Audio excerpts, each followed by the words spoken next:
This was a great lady by any standards. They have just told you that she was baptized in 1929, confirmed 1936. But they have not told you that she was the first African nurse, the first woman who went to school and trained and qualified as a nurse in the whole of the Republic of Kenya. This is the lady lying there. The whole Republic of Kenya. She was the first lady to open a savings account. I don't know where you put that saving account book. Her saving account book is still available here. It should be there in the museum. She opened it in 1938. She opened a savings account in a bank in Kakamega.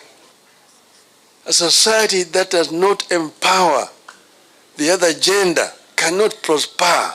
Many of us were told about the hustlers. Majority of the people who were described as hustlers were young people.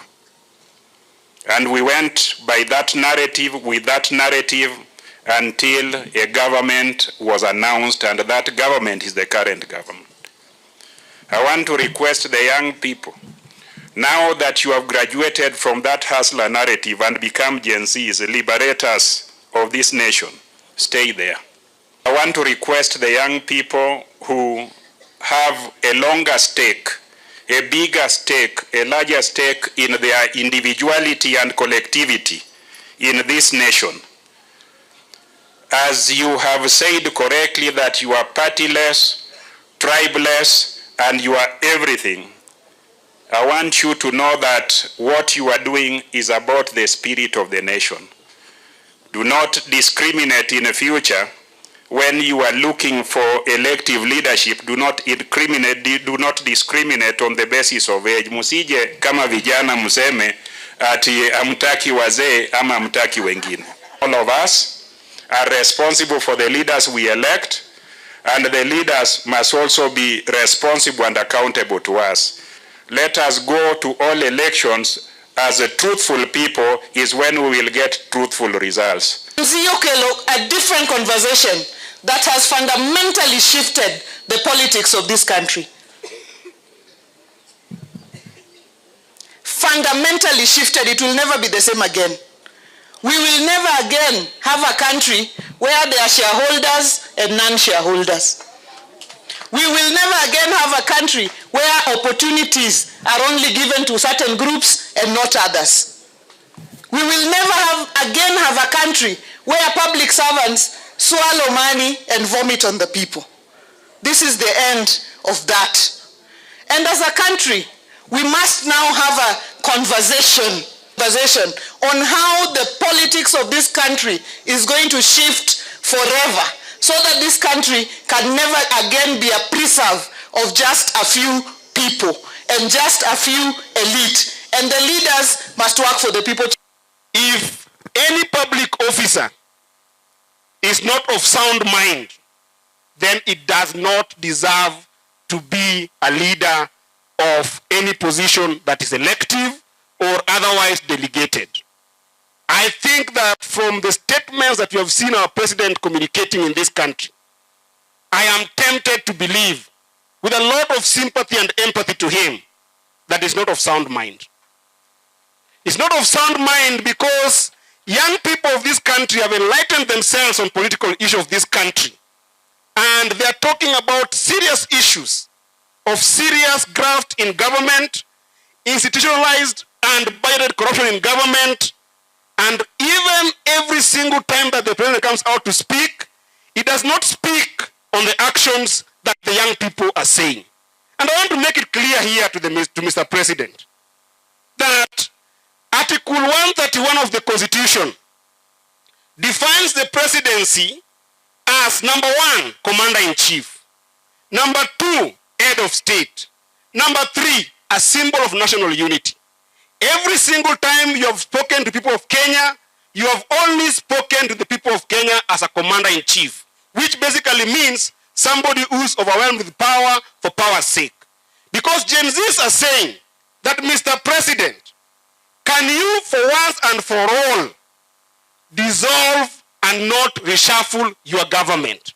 So that if you dissolve that particular cabinet, then we can even have at least 5 Gen Zs entering cabinet because they understand the work of cabinet better than you. And you don't listen to them.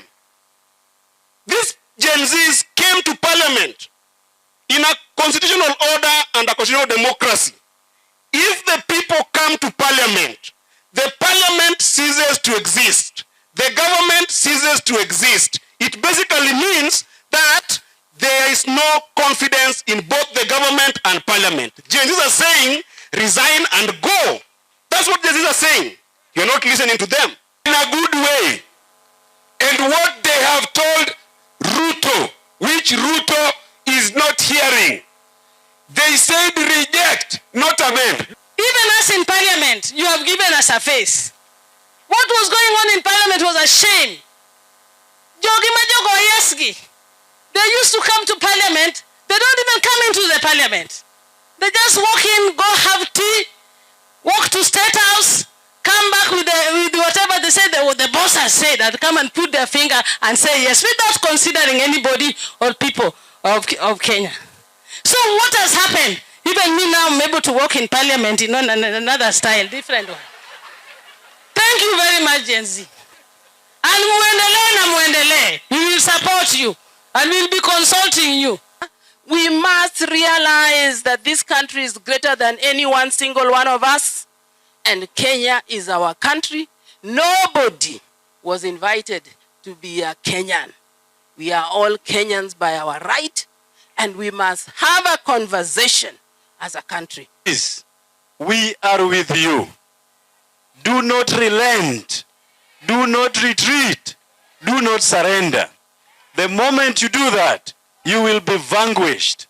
You have done certain things that we have not been able to achieve. But in only 2 weeks, you have given a paradigm shift to the management of our country.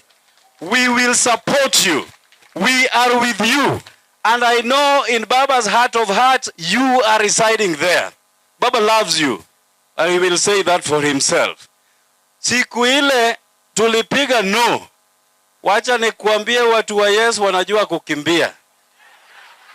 Omera niliona hawa kwa tunnel. Na saa zingine tuko na shida kupata watu wanaenda Olympic. Na huko bunge iko watu wanakimbia sana.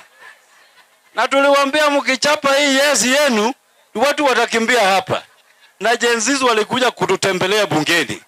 Na tunawashukuru, next time mkikuja, fanyeni appointment, wakaribishe vizuri, mukule vizuri. Na msiharibu mali.